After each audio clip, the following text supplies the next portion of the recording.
Hi there, my name is Mike Sullivan. I'm the program director at Valor Medical Services, and I'd like to welcome you to the Valor Roundtable for this evening.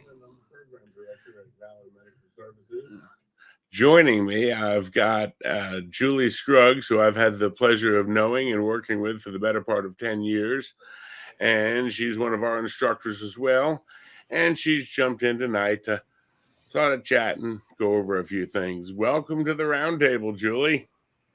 Hey, how is everybody? Well, so far everyone's doing well. We're sort of watching people sort of funnel into the chat. I can keep an eye to a point as far as how many we've got watching. With these streams, typically the sort of a little bit slow at first. Again, it depends on how things pick up and what day it is. So, what are you up to this evening? Taking a break from being sports mom and have to get ready to work in the morning. Okay, well, at least that'll be a fun change of pace for you. I know this is, I think, the first time you've come and played on the podcast with us. It's, it's fun. It's interesting. Joe's done a couple times. We had actually had one other was supposed to join us tonight. Unfortunately, something came up. She wasn't able to make it, but everybody out there, if you're watching the video, if you either come in live, please go ahead, give us a like, thumbs up, share this out to your friends. If you would, subscribe to the channel, help us build it up. And on the other side of the coin, go through, see what you think. We've got the comments open, the chat for both YouTube as well as Rumble. We're simulcasting to both platforms. Tonight, Julie and I are going to get into some of the things we've seen. Julie, I know you started EMS a couple of years ago. I know you and I have been working back and forth in different places for 10 plus years, and you had worked a couple places before that. Where are you? I mean, you were, when we worked together at the county, you were one of the best FTOs we had. Everybody, really loved working with you, and you usually got great results from some of the new kids. What advice do you have for either, we've got kids who just got out of high school last, couple months ago, and they're starting to maybe consider careers in public safety or EMS or fire. And then we've got people who are just embarking on it or going to be finishing their EMT here in December or so. What advice do you have for these youngsters coming out? Never quit learning. It's always an opportunity to grow. Every day you learn what you want to do, what you don't want to do. Learn from everyone around you. Sometimes, unfortunately, you'll learn some bad examples as well, but you'll learn what not to do. But always keep pushing your education. Always ask for help. Not everyone knows every answer. Just understand that you don't know it and how to find it. Yeah, I think that's great. I think one thing as far as the never stop learning situation, to me, I always used to, and I'd say it to paramedics when they came to work with us at the county, that first 2-year or 4-year card, whatever the case may be, it's sort of a learner's permit. You took a basic test and someone at the state level said that they didn't think you were too dangerous. And so now we're going to let you get out on the road and start learning how to really do it. Oh, absolutely.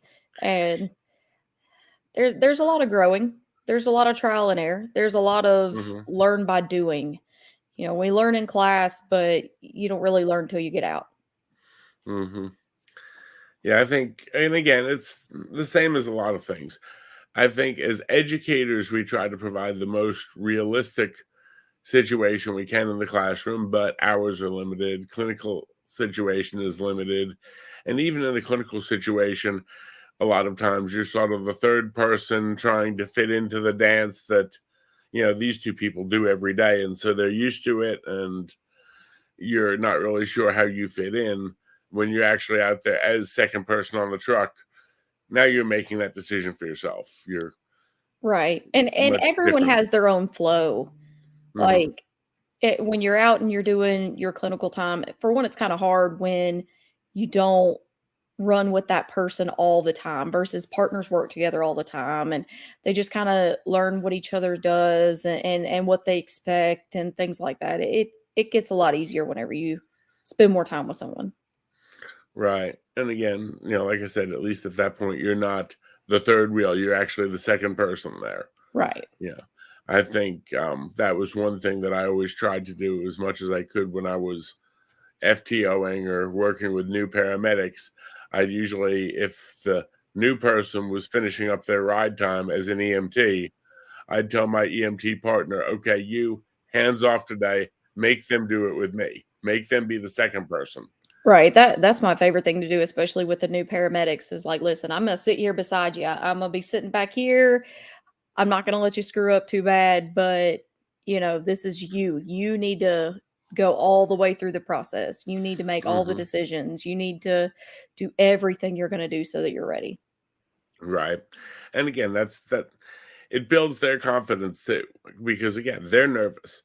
They're not as comfortable in that situation as we are. They're walking into an established situation with, say, you and I on the truck together. And they don't know either one of us from Adam's house cat. They may not know where stuff is on the truck or the call area. And it's real easy for them to sort of try to fade into the hedge, like, that Homer Simpson meme. And I got news for you. Yeah. If they try to do that when they're second person, it doesn't work real well. Right.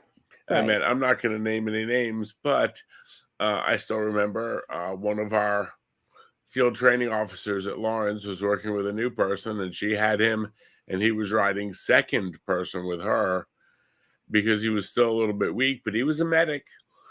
And the fire department was like grabbing him on scene and helping him back to the truck, saying, "Look, I found this. He was wearing your uniform. Do you want him?"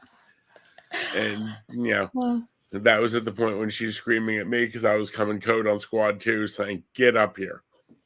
What? You weren't left alone with him for that long. What'd I do? Right. What'd he do? I don't know. But yeah, I think, never stop learning is a big one.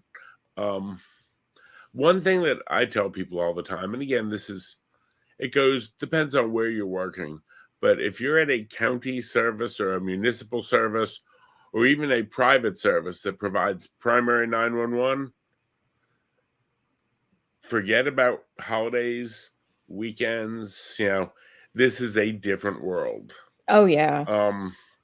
I get that people, I mean, you've played the game, managed it through family life. I've done it more as the old single guy. But on the other side of the coin, we work 24/7, 365. Oh, yeah. We may doze, but we don't never close. Right. And so anything you've thought about, oh, well, I'm going to, get Christmas off, or I'm going to do this, or I'm going to do that, or won't this be great? I can, start getting your family ready to the concept of. Definitely. That's a growing process. That's a very big challenge for families, and especially for significant others that may not have any connection to what we do. It's hard to understand that just because it's somebody's birthday doesn't mean I get to be there. And even bigger into sometimes holidays you can't. I try. I actually have a pretty big claim. I've never missed a Christmas. I've never missed one Christmas. I've worked some crazy swaps to get it. Right. I've worked like first half Christmas Eve, back half Christmas Day, done some weird stuff to get it off. But I've always been there for Christmas. I've missed birthdays. I've missed anniversaries. I've missed funerals. I've missed weddings. I've missed all the things. But Christmas is my one that I won't miss it. Right. And now I'm going to say that from the other side of the coin. Folks out there, for the single ones who don't have a family, for those of y'all who don't know Julie, she's got a bunch of little munchkins running around. So they're not so little anymore, but yeah. Okay. Last time I saw them, they were well. I know. I have giant munchkins now. But so anyway, for those of y'all in my situation, when I was on the road, 9 times out of 10, I would look forward to doing the swaps with whoever it was who wanted the Christmas or this or that or the other off, and try to make those swaps work for, like she said, the crazy first half, last half, however you need to do it, what works best for you. And there was always sort of the catch-22 on it, partially because, my birthday falls right after Christmas, but also if I wanted, say, New Year's Eve and New Year's Day off or something else, guess what? We can work that swap a lot of times. because the single folks may want the New Year's Day Right. off, or the football Right. fanatics may want, I'm going to go watch bowl games for like 72 hours. Right. I tend to find the singles to take off the party holidays, and if you'll work my family holidays. Exactly. And the singles need to understand also that, folks, do this. It's, to me, it was always, yeah, okay, fine. I got my party holidays off to a point. But the other thing was, it was also the decent thing to do. Would you, and again, if you build a culture in your system where, okay, I'm going to do this for the people who have families now, and we're going to build that culture and that mentality in the system. And then 5 years from now, when I've got a family, guess what? Right.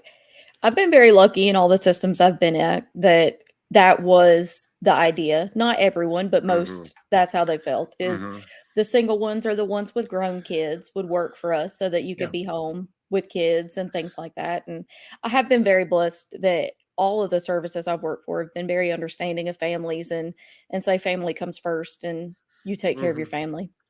And it really, I'm a big believer in that. And I mean, you're like part-time in our loop here at Valor, but we've always said, when something comes up, or if you've had a class scheduled or something's going on and you're like, I know we're supposed to teach this weekend, but this is going on and that's going on. Okay. Your family's got to come first, and you do whatever you've got to do, and we'll figure it out later. And if I end up having to do a class or teach extra in a class, no problem, no biggie, I got it. And that's something that any agency should, look at. Yeah. I know we've had situations with a couple of times where I've had to jump in and cover stuff, and it's like, that's fine, no problem. You do right by your family. Right. Because, I can say this as somebody who actually was middle management when I had a upper administrator want to push the issue of putting a squeeze on people and their families. We lost good people because of that. And you will. You will lose good people. In the marketplace right now, we've got, good, and when I say good, I'm talking well-educated, well-functioning, knowledgeable providers, whether EMTs or paramedics. I won't say they can name their price, but they are you almost in can. demand. Yeah, well, you almost they're in can. demand. And it's, it's a situation of, I'll put it this way. And I say this having worn the white shirt and a lot of pretty gold crap on. From an administrator standpoint, we've got to be aware to, if you're a jackass, you don't lose the ones who can't go anywhere or who burned every bridge. You lose the ones that are good that can go anywhere. Right. Yeah. When you do that stupid stuff, gee, what happened? Why did so-and-so leave? Well, have you looked at the way you treated them? Yeah. And, some systems haven't quite figured that part out yet, unfortunately. Yeah, that's kind of a nationwide issue right now. It really is.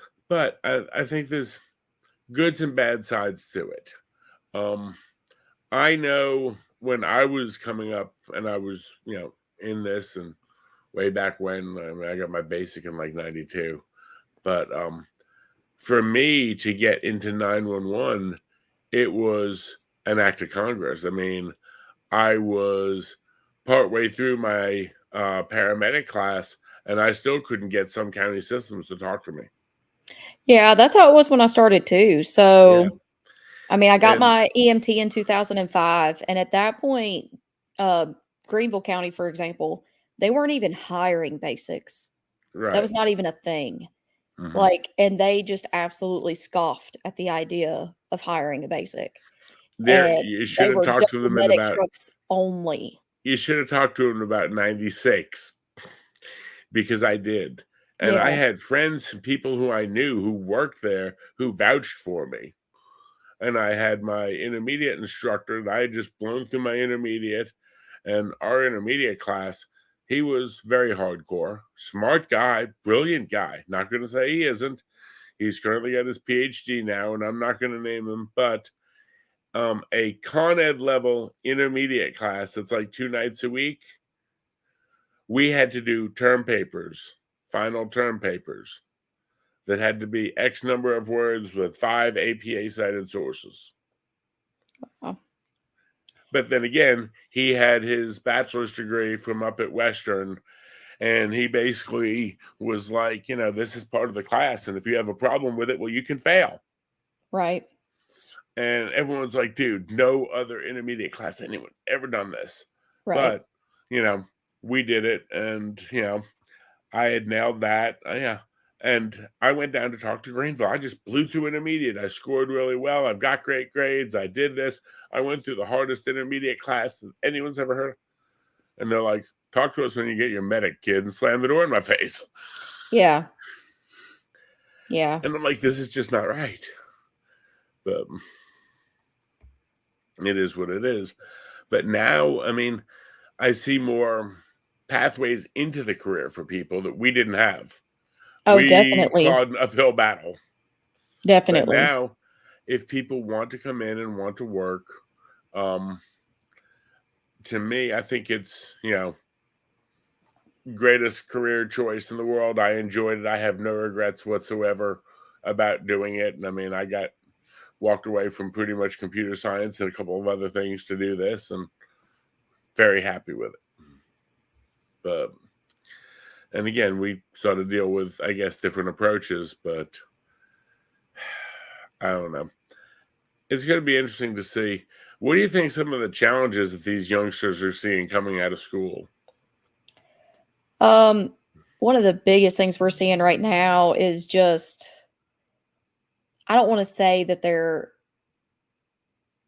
taught to pass the test, but they almost are. The curriculum has changed so much that they're just getting through passing, and they're not coming out knowing some of the things that we came out knowing. So some of it they struggle a little bit, but just know that we're going to help you. We will get you through it. We will teach you all the things you need to know. It's not weird. It's not bad. It's just different. Like I said, the curriculum changes have been pretty big lately. And I think it's reflecting the way the EMS is going and some of the trends in EMS. Like one of the latest classes that I had come through, they had no idea how to immobilize someone. They had never touched a spine board because we're going away from that so much that they've taken it out of the national curriculum. But of course, we still do it occasionally, but of course not as often. But there's some different changes that we've seen coming through. It's almost, I won't say it's to the point that it was when I came through, but it may be getting eventually to the point, like, I know we went over how to use masks when I went through paramedic school. Right, same. And it was one of those things of, okay, you did this well enough to pass your skills test, now throw them in the compartment and leave them there. Yeah, I think I've seen a pair, but I've never used a pair. But now that was one of those things that it was very much still mentioned in school as, I have to teach you this, but you'll never use it. Yeah. And, I think this is like double sides to immobilization with me. I totally get the, decrease in significance on immobilization. I preached that way back when. Oh, yeah. When Maine came out with their spinal protocol, I was one of the ones trying to push for it, where I was at the time, because it was so cut and dry. It was like, okay, this is easy. Yeah.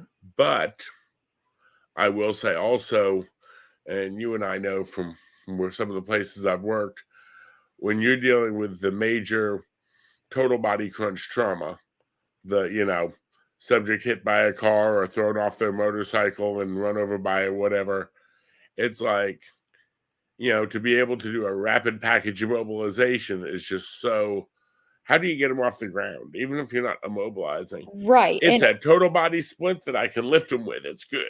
That's what I was going to say. love it more for splinting on the big traumas than anything, because say you've got a hip injury and a tib fib and rib pain, and you put them on a spine board and nothing moves. Right. And as at well that as they're point, easy to carry. And at that point, even if we're not going through the whole school collar board and blocks like we did, the board, a lot of times a multiply injured person who's in a bad position on the ground, the easiest way to pick them up is put them on a board. Right. Yeah, it's that patient spatula. Right. Convenient with handles and everything. It does. And the thing is, it fits really well on your stretcher. It's, usually fits between the rails and stuff. Fits at the foot. They're almost like they were designed at one point to be used together. But we would use it a lot just for, rapid trauma. I'm the firm believer, and, I know I was talking to someone the other day and I said, look, if you get on scene and they've got ABCs, and this is someone who worked with a first response agency. So you get on scene, they've got ABCs that are good. If they're face up, slide them onto a board. If they're face down, log roll them onto a board with C-spine precautions, whether you even get into the whole collar board and blocks or not. Right. Get them on that board because now they can be moved. You've made them portable. Right. Let's not worry about vital signs. Let's not worry about, that broken ankle, because the broken ankle is bad. And I'm not saying it's not a problem, but we were talking about scenarios of like construction site accident type thing. If they're there and someone falls off the scaffolding that's, 6 floors up and bounces a couple of things on the way down. Guess what? If they still got ABCs, go. Yeah. Yeah. And then next thing, once you've got them immobilized, monitor that airway and keep it secure just in case nothing comes up, because that's bad. Right. And you can then work to do anything else that you have time to do until the Band-Aid buggy gets there. Right. But I was telling them, the failure at that point in my book, you get there and realize someone's that bad. The failure is not having them packaged by the time the Band-Aid buggy rolls up. Right. If you've got 10 minutes in front of them, and I used to, same thing when worked the QRVs here. If I could be there 6 to 10 minutes before that ambulance, they were packaged when they got there. You may have a line, you may not. I may have vitals, I may not. I may tell you they barely got a radial pulse, but that tells you enough, but they were packaged. Right. They can move from there. Because again, the ultimate is what? Get them up, get them going, get them on the road. The person who's going to save their life is the guy up the road with a knife. Right. But I think one thing, and I know we used to have an instructor at Greenville that did a really, really cool thing. He talked about the fact, and he did it with a lot of the EMT students coming in, that this is not what you saw on TV watching Rescue 911. This is not what you saw watching EMS Life and Death or any of these TV shows. Right. Realize that they might ride for 2 weeks with them to get 2 hours of content. Right. And they're going to show the most spectacular content out of that 2 or 3 weeks ride. Right.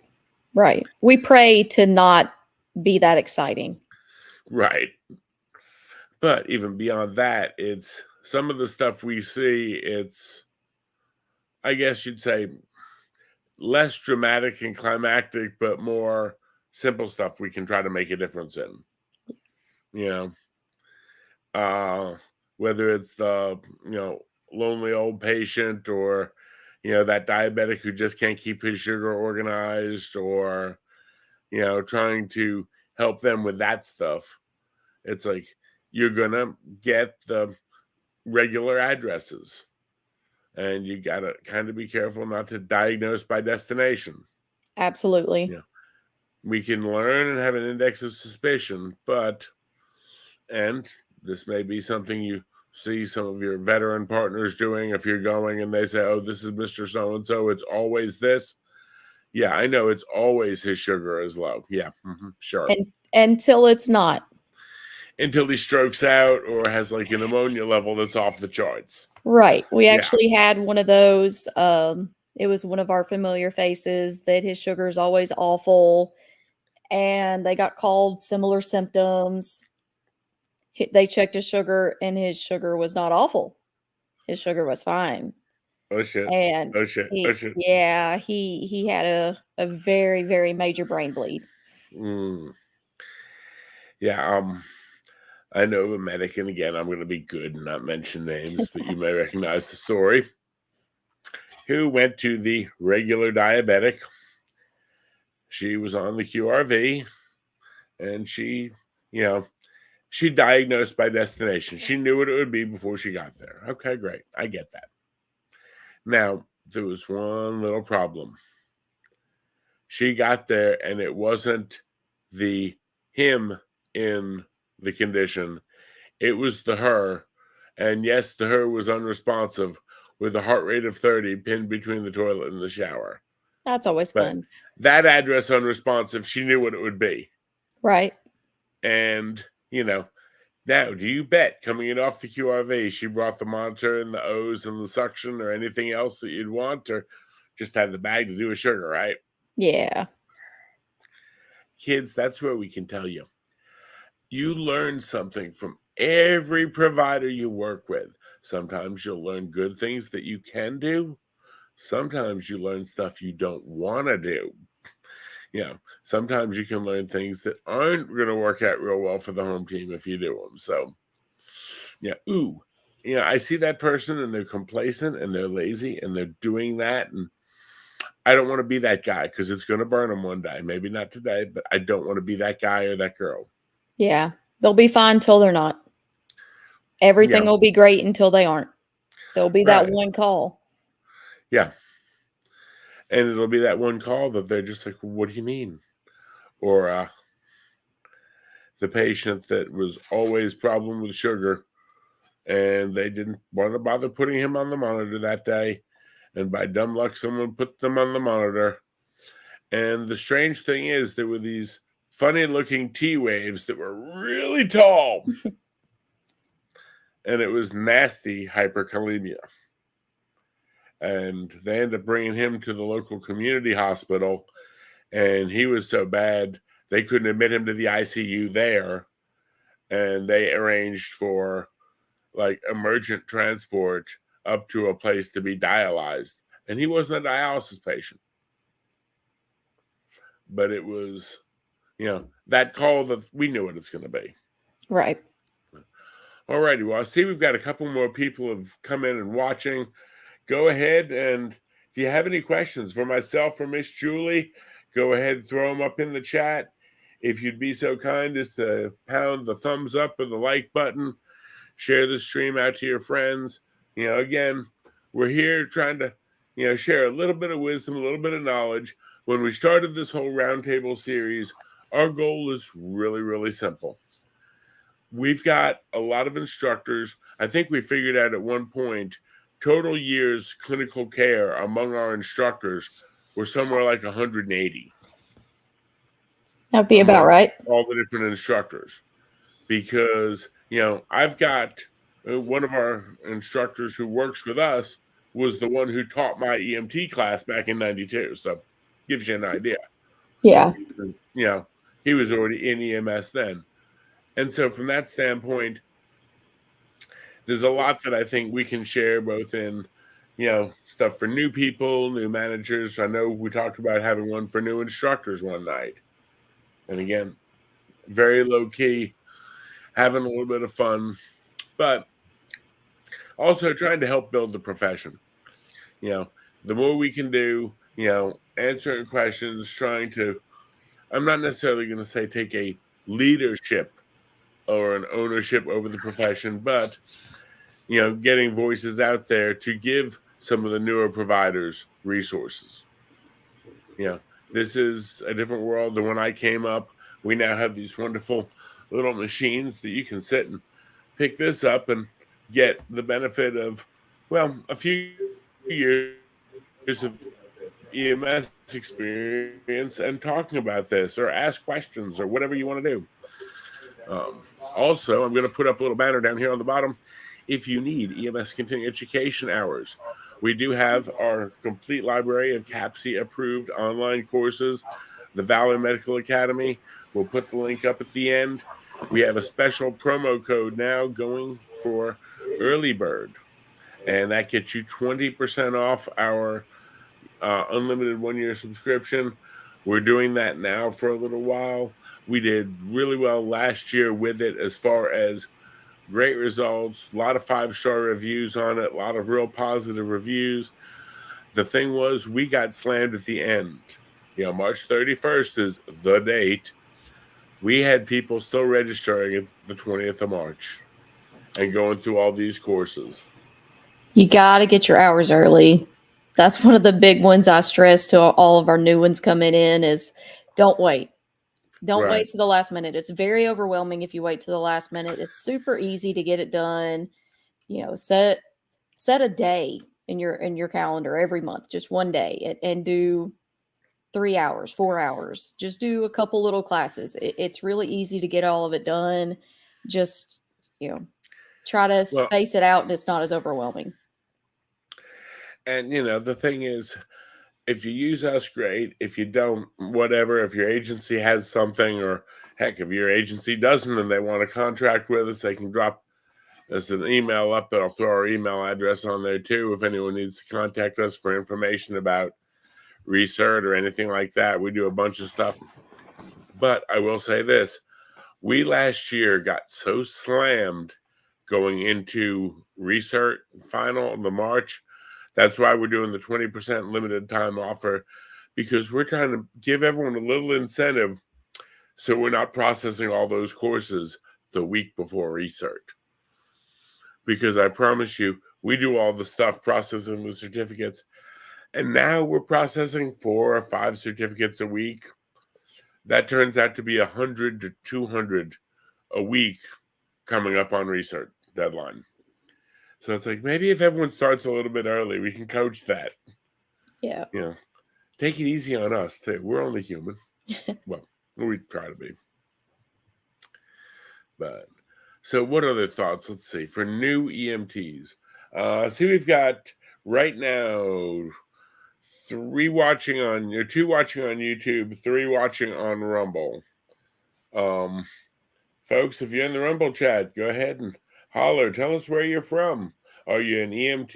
Are you working on going to school? Are you just bored? Or you staggered in because, well, we were live on Rumble and you wanted to see what we were talking about? Same thing in the YouTube chats. It's funny. Sometimes the chats ought to run hot and cold. I know when I do some of the classes, or not class, but some of the live streams on here, once the chat starts going, no one wants to be the first one to raise their hand, kind of thing. And it's like all of a sudden then it starts going and boom, starts kicking up from there. But yeah, while we have a second here, I'll throw our links and stuff up here with all of our information. There's that. Again, there's our website, our EMS Con Ed platform. And if you need information about something, there it is. info@valormed.net. Please feel free to reach out to us if there's something we can do for you. I'm a firm believer in, I sure didn't know everything about recerting and stuff that I know now back when I started this stuff, that's for sure. So we all have to learn from someone and learn from somewhere. And I know I've had a lot of folks that I've sat down and chatted with since last year. So we try to do what we can. But they are definitely a quiet group tonight. I'll give them that. Ooh, the word. You said the word. Oh, I know. Something about being off the street. I can now say it with impunity. Look, I don't even say that word at home. I've got a funny one for you. I just got back from going out to Houston for a conference out there, and I was traveling through Atlanta Hartsfield, which is where I usually go through. Love my Delta folks. Give me more points. Thank you. Yeah. You love to fly, and I love to fly Delta, and it shows. And our flight crews on all 4 of my sectors were great. Got to give them that. Even the one that was delayed a little bit coming in by weather and all that mess. But hey, I understand jokes with the weather. But so I'm hanging out at Hartsfield Airport, and I don't know what they've done differently down there. But when I was going down, they had Atlanta Fire Rescue in like red golf shirts, very clearly in uniform, in every terminal. Located. Just visiting? Sitting around. Like sitting in little like golf carts in each terminal. Okay. Now, if you're familiar, Atlanta's got like Terminal T that's attached at the front, and then there's T is like 50 yards from TSA, and then there's A, B, C, D, E, F. When I came in, we went into, I think, B and then out of A, or into A and out of B that day. So I was in those 2 terminals, and they both had like 2 or 3 Atlanta Fire Rescue guys sitting on golf carts, centrally located, just hanging loose. And so, we're going through, and I sort of talked to one of the guys, and didn't tell him who I was or anything else. I was like, "Man, I'm seeing a lot of y'all around here." Goes, "Yes, sir. Yes, sir." So, well, all right. I just hope you keep it. Well, I don't want to use that word because I'd hate for my flight to get messed up when you have a ground stop out here. And he just looked at me, and he's, "What?" And I walked away. Who the hell is that guy? He obviously knows. Yeah. But no, I think it's, it's interesting with as far as the EMS side goes. It's a challenging career. I think there's goods and bads to it. I think there's goods and bads to every career. I know, well, pretty much you remember when we used to do the orientation at the county, and I used to tell them, "Here's my favorite line. What you ought to do anytime you go to a job interview anywhere is you ask whoever's interviewing you, and they say, if you have any questions, say, yeah, I got one question. What's some of the 1 or 2 biggest problems this service has? And if these people are high enough up that they're interviewing you, they're either going to tell you what the problems are, or they're going to tell you something like, oh, no, we don't have any problems. Everyone has problems. Everyone has problems. Exactly. If they tell you that they don't have any issues or problems whatsoever, 1 of 2 things. Either they are so totally clueless and their head is so far in the sand that they have them and they don't know, or number 2, they're lying to you. They're lying to you. And to me, that was something I was taught years ago in a totally different situation, but it has really stuck with me for years. If you're there and you're interviewing and you're seriously thinking about going to work at XYZ system, if they can't be honest with you, why are we working there? Yeah. What are the issues? What are the problems? And then the next thing you do when you're, they're thinking about if they're going to hire you, you think about what they've told you about what their problems are. Are those problems you can live with? Yeah. When I came down here, I took a cut in pay, and it was flat out, very much just like significant cut in pay. But that was one of their biggest problems, is because the tax base and the pay rate. And at that time, they just didn't have the support. Now, that being said, on the other side, what did I gain? I was in a small service, much more tight-knit than what I had been previously. And so, again, their problem was a problem I was welcome to. Yeah. You and I both know there's some other systems around here that paid more, but the culture was different. And hey, I can get paid like $3 more an hour if I go there. Yeah, but I'm going to be in a culture that I hate, 40, 60 hours a week. No. Yeah. can you live with what you're getting paid for what the culture is? But they were very honest and open with me down here, which is one reason why I took like a 2.5. I want to say it was like, it's $2.74 an hour pay cut over what I was making in another service as an intermediate. Yeah. To start here as a paramedic because I had just gotten my medic. But I was willing to do that because, okay, I could live with that, but the culture is different. Yeah. They were working on something different. And that's something, the new people coming out of school, when you're in school, get your ride time with different places. If you've got a buddy of yours who's going to school with you, go out, ride around, talk to the crews. You may live in XYZ town and you've always dreamed of working in XYZ town EMS. Ride up the road one day. Go talk to the people at ABC town. Go talk to the people up Acme town or Smithville or wherever. See what you think. I've always pushed that. So I think right now, the standard for EMTs is 10 patient encounters. They don't have a set amount of hours that they have to do for EMT school. It's patient encounters. Right. I highly encourage ride more. Ride everywhere. Ride everywhere that your school affiliates with. Go take a day. It's not going to hurt. Right. You may find out that you love it there. You may find out you hate it there, but at least now you know. And beyond that, even if you're not doing the ride time, go out and talk to and tour these systems. Go out and get a feeling of what it is. Talk to their administration. Don't, because, well, I lived here, I grew up here, I'm always going to be here. And this is, I've loved their ambulances since I was like this big. Yeah. That's great. That's wonderful. If you're going to make a career decision, shop around. Yeah. And I'm not only saying, and don't be, immediately wooed by the dollar signs, because trust me, the dollar signs don't always do it for you. Yeah.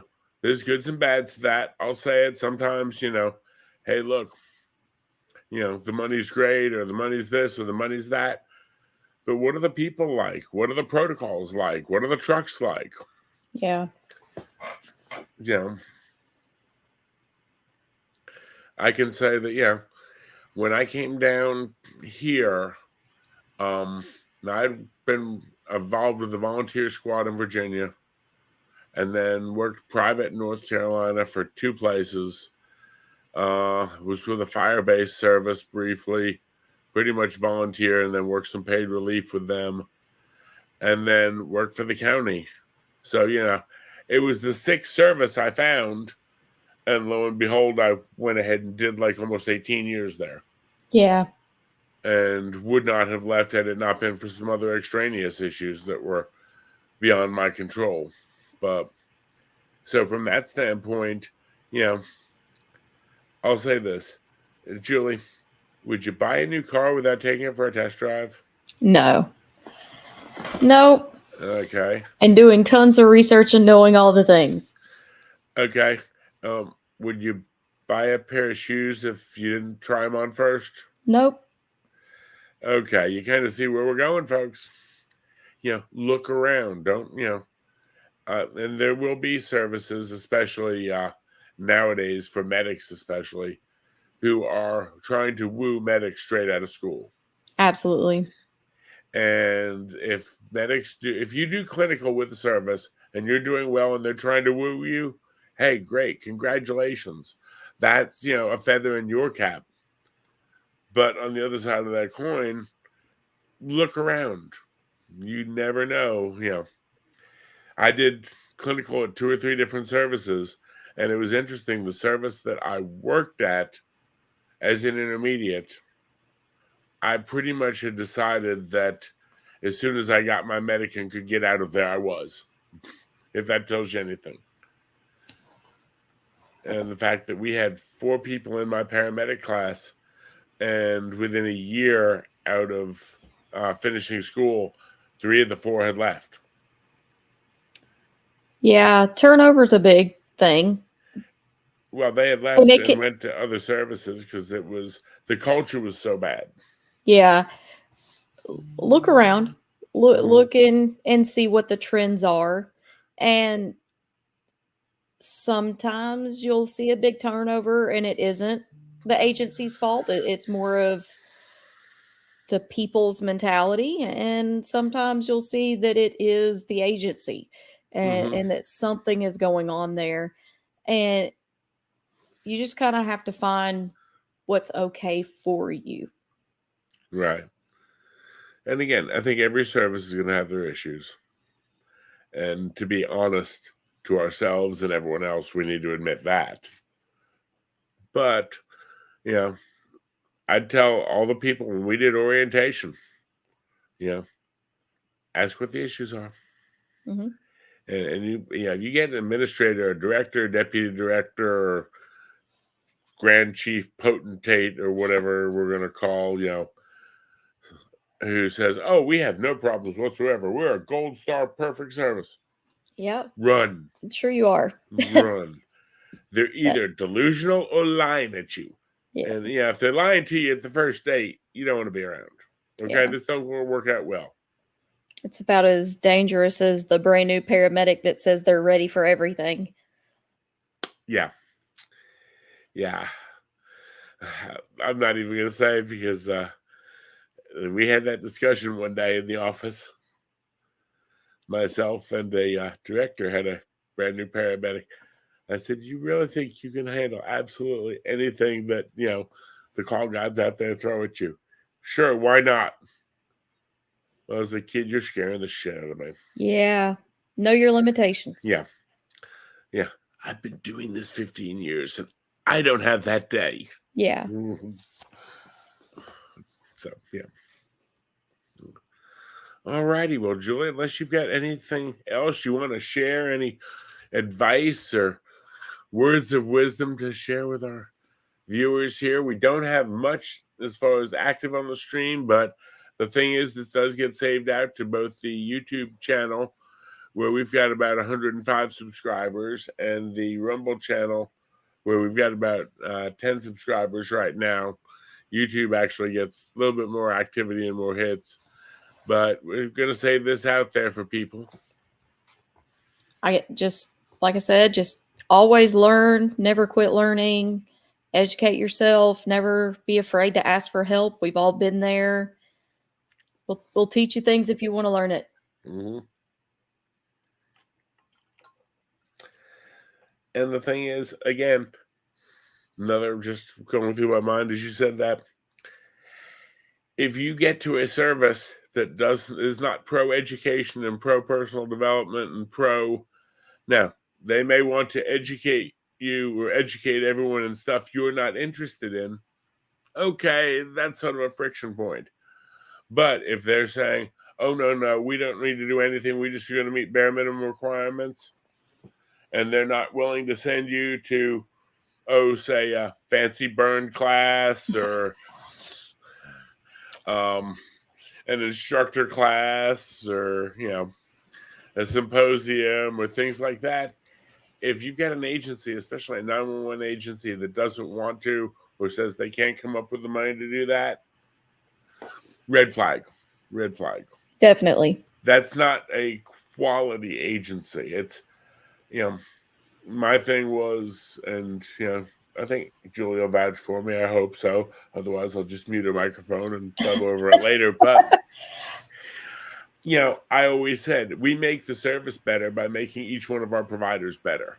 Absolutely. How do we move the service ahead as a whole without taking people who want education and lifting them up and doing it? I mean, you see where I'm going. But, no, we had...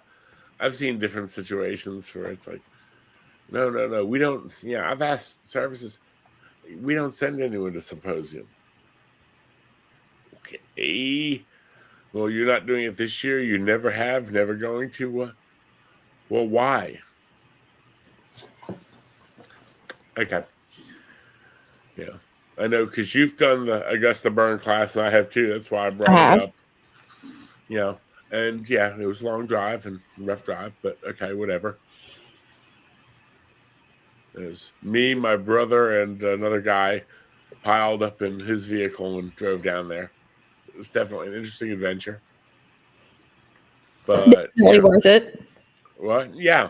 It was a good class.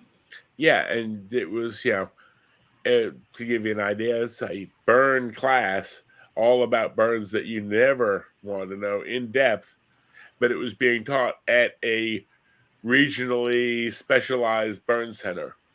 So the premier burn center in the area was doing a class specifically on their thing. And, going up to 12 lead classes or cardiology classes at, Greenville Hospital System, when you've got cardiologists going over how to read 12 leads, that kind of stuff. In those classes, it requires sometimes getting out of our comfort zone and getting our ass out there on the road, but it pays big dividends. Definitely. And that's where she said, never stop learning. But, all righty. Well, if you don't have anything else, folks, definitely appreciate your time. If you would, like I said, when you watch this, punch the thumbs up, give us a like, share it out to your friends, subscribe to the channel. And also, if you'd really like to help us out, you can go out there and check out our coffees. If you're looking for a great cup of coffee, you can check out coffeebrandcoffee.com. We actually have a promo code there, Valor SDS. You get a 5% discount on anything. They've got all kinds of flavors, blueberry cobbler, blackberries and cream, strawberries and cream. Most of their stuff is available in regular K-Cup. My favorite is right there in that back center. It's that double caffeinated. That stuff definitely helps me out on days like this. They've also got all kinds of cold brew bags, different flavors, things like that. And again, you get a 5% discount for trying them out. They are American roasted, American ground, and they're pretty much about the freshest coffee you'll find unless you're grinding it at home, because they grind it by the batch. And when they do it, they grind it, they bag it same day, and they ship it out. They do not warehouse anything. They do not ship anything on 18-wheelers. It does not sit in a warehouse somewhere or in the back of a grocery store on a shelf until you buy it. It's usually roasted within a week of it coming to your house. So definitely premium stuff, and I love it. They've got some really good stuff. So you got to check them out over at coffeebrandcoffee.com. And folks, it's been fun. Julie, thank you for joining us tonight. Hope you had fun with this. I did. Thank you for having me. Oh, glad to do it. And I know we'll be catching up at some point. Love to have you in again. We're going to be doing these a little bit more often as we start going into research season, with some of our instructors coming in talking about different things. I've got a list of interesting topics for us. All sorts of fun things be coming up in the next few months. All righty. Well, that's all I've got, folks. Thank you much. Bye.